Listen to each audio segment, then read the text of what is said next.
주님 위에 살려고 하는 사람을 주님은 도와주시기를 원해요. 내가 가겠나이다. 그 모습 속에는 순종의 모습, 그 모습 속에는 결단의 모습, 그리고 순종과 결단을 하게 하는 결국은 영역이 어디냐? 마음입니다. 이 리브가는요, 마음을 잘 다스리는 사람이에요. 마음을 잘 지키고 마음을 확정하는 사람입니다. 마음에 주님의 뜻과 말씀을 담고 그 하나님의 뜻에 자기 마음을 정하는 사람이거든요.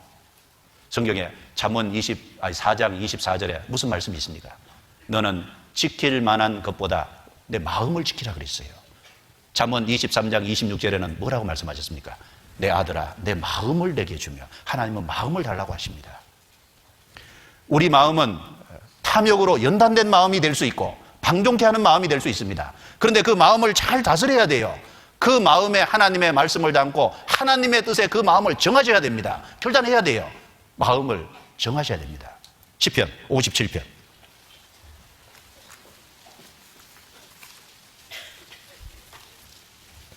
시편 57편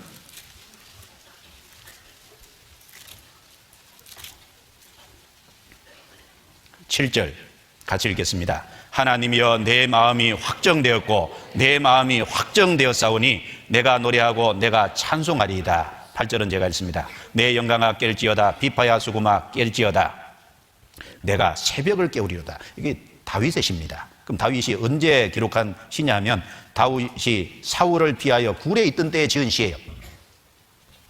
자, 이제 이 다윗을 잡으려고 사울이 3,000명의 군인을 풀어가지고 다윗을 추격해서 다윗의 거의 포위망에 잡혔습니다. 그때 블레셋이 안 쳐들어왔으면요, 다윗은 꼼짝없이 죽었어요. 그 다윗이 추격해오는, 자기를 위해서 포위망을 좁혀오는 그때 다윗은 무슨 생각을 했겠습니까? 이제 내가 죽었구나, 그 생각 안 했겠어요? 내 생애도 이렇게 끝날 수 있구나, 그 생각을 했을 겁니다. 그런데 그 생각만 했다면 다윗이 믿음의 사람이 아니죠. 그런데 잠시 후에 하나님이 자기에게 기름을 부으신 뜻을 생각했을 거고, 하나님이 기름을 부었으니까 반드시 그걸 이루어 주실 거다, 하나님이 내게 계획하신 뜻을 다 이루실 것을 또 믿었을 거예요. 하나님의 뜻과 하나님의 말씀을 또 믿었을 겁니다. 그래서 2절에 보면 내가 지극히 높으신 하나님께 부르짖으며 곧 나를 위하여 모든 것을 이루시는 하나님께로다. 나를 위하여 모든 것을 이루시는 하나님, 이게 무슨 뜻이겠어요? 사울을 피해서 굴에 아주 위험천만하게 있는데, 그런데 하나님이 자기를 위해서 모든 것을 이루신다는 것을 믿은 거예요. 그때 한편에서는 6절에 있는 것처럼 그물을 예비하였으니 내 영혼이 억울하도다.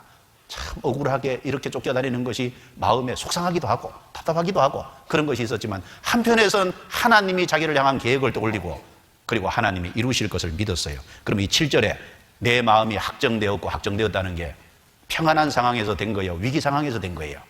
절대절명의 위기 상황에서 마음을 어디다 확정했을까요? 하나님의 말씀에, 하나님의 뜻에다 고정시킨 거예요.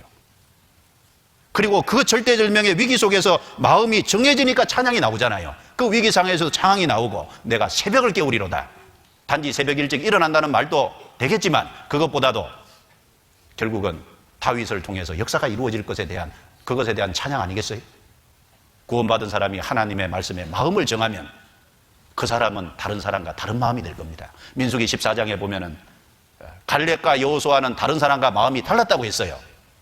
그리고 역대하 11장 12장에 보면 하나님께 마음을 오르지 하는 사람들이 있었다고 했습니다. 마음을 오르지 하는 사람들, 구원받은 사람은 다른 사람과 마음이 다른 사람입니다. 리브가는 가나안 백성과 마음이 다른 여자예요. 순종과 결단이 진행되는 영역은 마음입니다. 마음을 다스리셔야 돼요. 자기 마음을 다스리지 못하는, 자기 마음에 주님의 말씀을 채우고 그 말씀에 마음을 정하고 사는, 그것이 필요한 겁니다. 그리고 내가 가겠나이다, 결국 따라 나섰잖아요. 30일이나 걸리는 그 먼 길을 엘리에셀을 따라오면서 엘리에셀은 어떻게 했을까요? 엘리에셀은 이삭에 대해서 자세히 아브라함에 대해서 얘기해 줬을 겁니다. 그리고 기어코 이삭에게 안내돼서 이삭의 아내가 됐잖아요. 그리고 이삭이 리브가를 껴안았다는 걸 보면 리브가는 이삭의 사랑을 받았다는 거예요, 못 받았다는 거예요? 받았다는 거예요. 이삭의 사랑을 받았습니다. 자, 우리는 이 세상에 살면서 엘리에서는 성령 하나님의 그림자잖아요. 이 땅에 살면서 주님이 우리에게 축복하신 것을 우리는 배웁니다. 그리고 우리는 기어코 주님께로 인도돼서 그리스도의 신부가 될 사람이에요. 이삭의 신부가 됐다는 건 큰 축복이지 않습니까? 그리스도의 신부가 됐다는 건 얼마나 더 큰 축복이에요. 그리고 엘리에셀은 리브가에게 코골이, 그리고 손목골이, 그리고 금문과 의복을 줬습니다. 그것은 이삭의 재산 중에 일부인 거예요. 리브가 그거 받았을 때 기뻐하지 않았겠어요? 우리도 이 땅에서 주님이 우리에게 기쁨을 주시는 걸 조금 누리고 삽니다. 그러나 주님이 진짜 주시는 영원한 것에 비하면 작은 것들입니다. 이 땅에서도 주님이 우리에게 주시는 것에 감사한데 영원한 곳에서는 얼마나 큰 기쁨이 있을까요? 그 기쁨 기대되지 않으세요?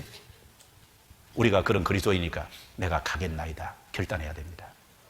자, 리브가의 모습을 통해서 리브가처럼 한 해 살고 리브가가 순종하고 결단했던 것처럼 자기 마음에 확정했던 것처럼 우리도 그렇게 하고 살아야 됩니다.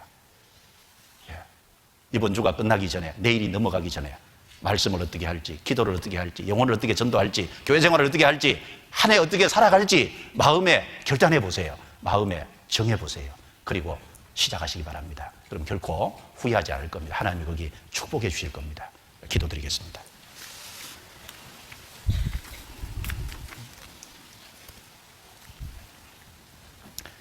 하나님 감사합니다. 우리 청년들을 도와주시옵소서. 주님을 위해 살기로 작정하고 주님을 위해 살기로 결단하고 주님을 따라가기를 원하는 청년들 한 사람 한 사람 주님이 다 능력의 손으로 붙잡아 주시고 그 행보를 말씀 위에 굳게 세워주시고 그 옛날 리브가가 주님 말씀에 붙잡혀서 가겠다고 순종하고 결단하고 마음을 정했던 것처럼 여기 머리 숙여 기도하는 청년들 올 한 해 주님을 위해 살기로 또 어떻게 살기로 마음에 결단하고 마음을 정할 수 있게 해주시고 주님이 그 일에 축복해 주셔서 그 일이 기어코 이루어질 수 있도록 주 성령께서 친히 인도해 주시고 도와주옵소서.